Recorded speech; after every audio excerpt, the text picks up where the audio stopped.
ভাই আমরা ভাবছিলাম আমরাই আসি এই জায়গায়, আরও লোক যে আসে এটা তো জানতে পারি না। এই যে দেন কত লোক আসছে এইমাত্র, দেখছেন জায়গাটা অনেক সুন্দর জায়গা, মানে বলার ভাষা নাই, এত সুন্দর দেখছেন। আর এই ঝর্ণার পানি যে জায়গায় পড়তেছে এই জায়গা অনেক গভীর, ওই জায়গায় আপনি 5 জন ওই জায়গায় ঢুকে যাইবেন, তারপরেও আপনার মাটি পাবেন না নিচে, এত গভীর ওই জায়গা। আমরা সাঁতরায় গোসল করছি ওই জায়গায়, খুব ভালো লাগলো।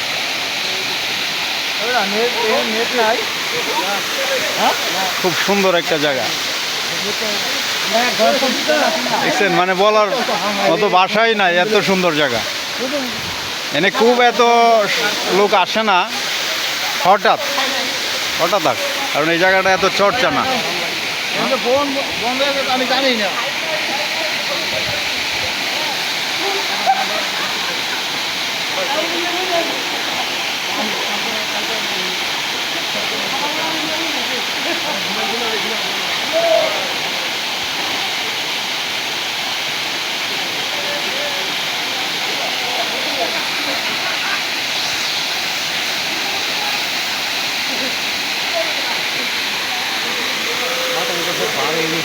হুম